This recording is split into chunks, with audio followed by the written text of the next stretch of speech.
ಈ ಕಾಂಗ್ರೆಸ್ ಸರ್ಕಾರಕ್ಕೆ ಹುಚ್ಚಿಡಿದಿದೆ. ಈ ಸರ್ಕಾರದ ಪಾಪದ ಕೊಡವು ಕೂಡ ತುಂಬಿರುವಂಥದ್ದು. ಇವ್ರ ಯೋಗ್ಯತೆಗೆ ರಾಜ್ಯದಲ್ಲಿ ಆಡಳಿತ ನಡೆಸೋದಕ್ಕೆ ಸಾಧ್ಯ ಆಗದೇನೆ ಸಮಾಜಗಳ ಮಧ್ಯೆ ಧರ್ಮಗಳ ಮಧ್ಯೆ ಬೆಂಕಿ ಹಚ್ಚುವಂತ ಕೆಲಸ ನಿರಂತರವಾಗಿ ಸಿದ್ದರಾಮಯ್ಯ ನೇತೃತ್ವದ ಕಾಂಗ್ರೆಸ್ ಸರ್ಕಾರ ಮಾಡ್ಕೊಂಡು ಬರ್ತಾನೆ ಇದೆ. ಈಗ ಶಾಲೆಗಳಲ್ಲೂ ಕೂಡ ಹಿಜಾಬನ್ನು ಧರಿಸೋದಕ್ಕೆ ನಾವು ಅವಕಾಶನ ಕೊಡ್ತೇವೆ ಅಂತೇಳಿ ಅಧಿಕೃತ ಮುದ್ರೆಯನ್ನೇನು ಇವತ್ತು ಕಾಂಗ್ರೆಸ್ ಸರ್ಕಾರ ಒತ್ತಿರುವಂಥದ್ದು, ಶಿಕ್ಷಣ ಸಚಿವರು ಹೇಳಿರುವಂಥದ್ದು ಖಂಡಿತ ಸರಿಯಲ್ಲ. ಮಾಡಬೇಕಾಗಿರ್ತಕ್ಕ ಕೆಲಸಗಳು ನೂರಾರಿದ್ದಾವೆ. ಅದನ್ನ ಬಿಟ್ಟು ಈ ರೀತಿ ಶಾಲಾ ಕಾಲೇಜುಗಳಲ್ಲೂ ಕೂಡ ಹಿಂದೂಗಳು ಮುಸಲ್ಮಾನರು ಅಂತೇಳಿ ಬೆಂಕಿ ಹಚ್ಚುವಂತ ಕೆಲಸಕ್ಕೆ ಇವತ್ತೇನು ಕಾಂಗ್ರೆಸ್ ಸರ್ಕಾರ ಕೈ ಹಾಕಿದೆ. ಇದಕ್ಕೆ ಬರೋ ದಿನ ರಾಜ್ಯದ ಜನ ಇದಕ್ಕೆ ಉತ್ತರವನ್ನ ನೀಡ್ತಾರೆ. ಹಿಂದೆ ಬಿಜೆಪಿ ಸರ್ಕಾರ ಇದ್ದಾಗ ಹಿಜಾಬನ್ನ ಬ್ಯಾನ್ ಮಾಡಿತ್ತು. ಇವತ್ತು ಕೂಡ ಅದು ನ್ಯಾಯಾಲಯದ ಕಟಕಟೆಯಲ್ಲಿ ಇನ್ನೂ ಕೂಡ ಇರುವಂಥದ್ದು.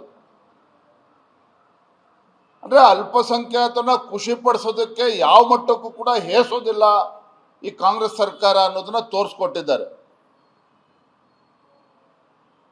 ಈ ರೀತಿ ಪದೇ ಪದೇ ಓಲೈಕೆ ರಾಜಕಾರಣ ಒಂದು ಕಡೆ ಆದರೆ ಹಿಂದೂಗಳಿಗೆ ಅಪಮಾನ ಮಾಡುವಂತ ಕೆಲಸ ನಿರಂತರವಾಗಿ ಕಾಂಗ್ರೆಸ್ ಸರ್ಕಾರ ಮಾಡ್ಕೊಂಡು ಬರ್ತಾ ಇದೆ. ಅದನ್ನು ಇಷ್ಟ ಹೇಳುವಂಥದ್ದು, ಅಧಿಕಾರದ ಮದ, ಅಧಿಕಾರದ ದರ್ಪ, ಮನ ಬಂದಂತೆ ಇವತ್ತು ಏನು ತೀರ್ಮಾನಗಳನ್ನ ರಾಜ್ಯ ಸರ್ಕಾರ ತೆಗೆದುಕೊಳ್ತಾ ಇದೆ. ಈ ರಾಜ್ಯದಲ್ಲಿ ಪ್ರಚೋದನೆಯನ್ನ ಮಾಡುವಂತ, ಹಿಂದೂಗಳ ವಿರುದ್ಧ ಮುಸಲ್ಮಾನರನ್ನ ಎತ್ಕಟ್ಟುವಂತ, ಮುಸಲ್ಮಾನರ ವಿರುದ್ಧ ಹಿಂದೂಗಳನ್ನ ಎತ್ಕಟ್ಟುವಂತ ಈ ರೀತಿ ಒಂದು ಷಡ್ಯಂತ್ರ, ಕುತಂತ್ರ ಈ ಸರ್ಕಾರದ, ಕಾಂಗ್ರೆಸ್ ಸರ್ಕಾರದ ನಿರ್ಧಾರಗಳೆಲ್ಲ ನಾವು ನೋಡ್ತಾ ಇದ್ದೇವೆ.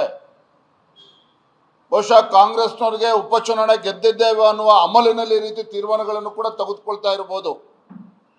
ಆದರೆ ಮಾನ್ಯ ಮುಖ್ಯಮಂತ್ರಿಗಳನ್ನು ನೆನಪು ಮಾಡಿಕೊಡೋದಕ್ಕೆ ಇಚ್ಛೆ ಪಡ್ತೇನೆ.